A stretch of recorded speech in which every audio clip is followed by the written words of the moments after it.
The root of all martial arts is conflict. Whether it's self-defense or open warfare, every civilization must answer the question of how to stop another man from hurting you. And from this question, a culture of battle begins to form. Theories and philosophies are developed, and styles are born. But all of this changed with the invention of the gun.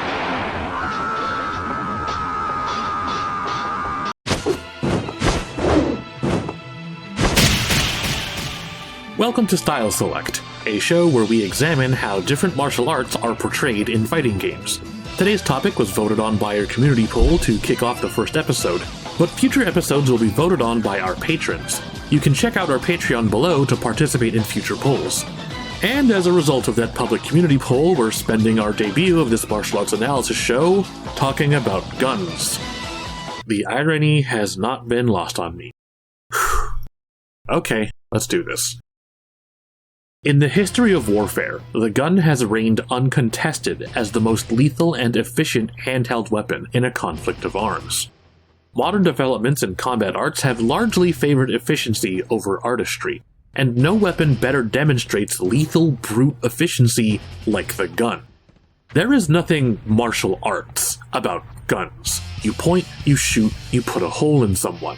The basic characteristics of guns is that they are near instantaneous, can be employed at great distances, and only require the pull of a trigger to deliver a mortal wound, if not kill outright. They're practically cheating, and very rarely do you ever see a fighting game attempt to emulate the lethal simplicity of a bullet. Here you go. Balancing guns for fighting games usually involves imparting some kind of weakness or drawback. Sometimes a gun's only hitbox is the muzzle flash, effectively turning guns into melee weapons. Sometimes guns shoot magic, which puts them on par with other projectiles. Sometimes guns just aren't allowed to aim forward and have to be angled strangely. Sometimes guns have strict ammo counts. Sometimes the gun has a long windup, or the gunman has to take some kind of immobile firing stance to emulate the concentration required to aim steadily. Sometimes guns will demand pinpoint accuracy from the player to represent the gun's required precision. Or sometimes guns are just allowed to be guns. How you balance these parameters can make or break the difference between guns being a fun and unique playstyle, or the worst thing to happen to fighting games. So how do fighting games portray guns as a fighting style?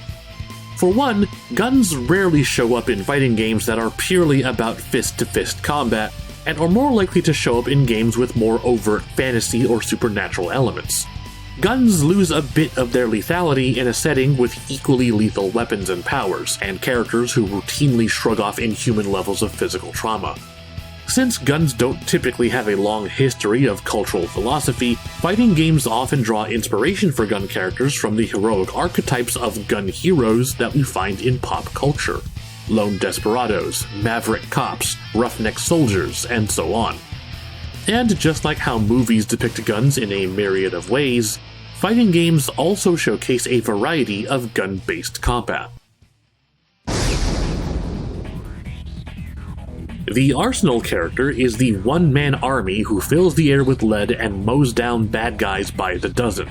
The 80s macho action hero, your Terminators and John Rambos, which I suppose goes to explain itself since both Terminator and Rambo are in a fighting game.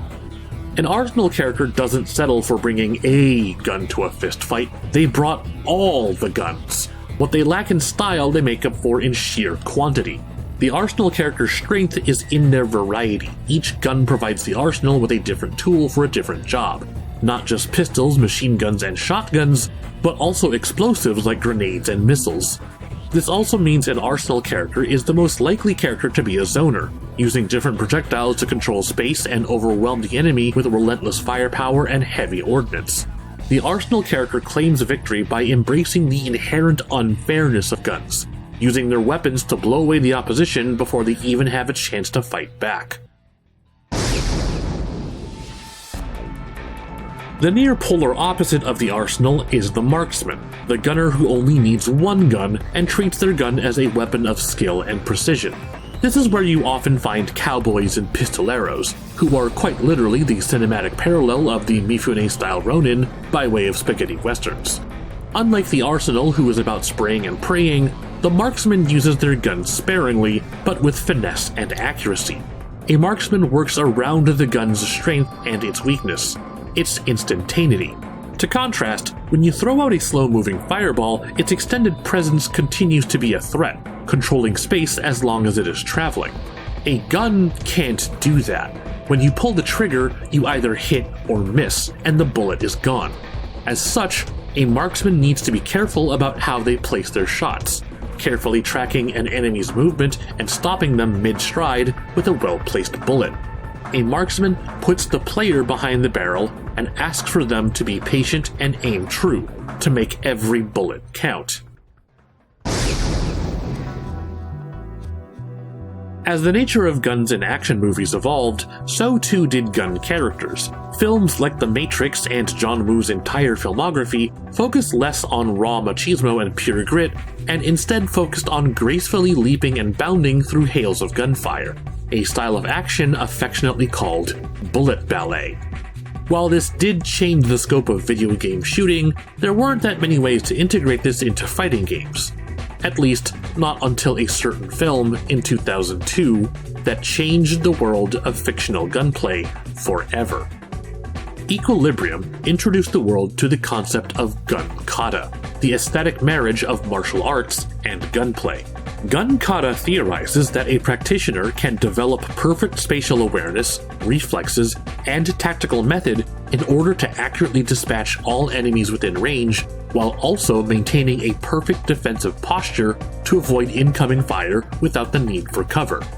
This is, of course, completely fictional and has no basis in real-world firearm tactics, but damn does it look cool! Gracefully dancing from pose to pose with a gun in each hand at last adds artistry to the brutal simplicity of the gun, which lends itself perfectly to the visual aesthetic of fighting game gunslingers. With Gun-kata, characters were no longer limited to simply spraying and praying, nor to taking slow measured shots, but were now able to unleash combos of their own and match their fleet-footed peers step for step, bullet by bullet. The advent of the gun as the dominant war weapon sounded the death knell of melee combat in warfare, and with it, much of the artistry and philosophy of martial arts became obsolete. But guns do have a place in fighting games, where the arena becomes the great equalizer. If fighting games allow martial arts to flourish and express their philosophies, the gun instead is put on equal footing, giving martial arts the chance to overcome guns where they could not in history, while also allowing guns to be as expressive as martial arts.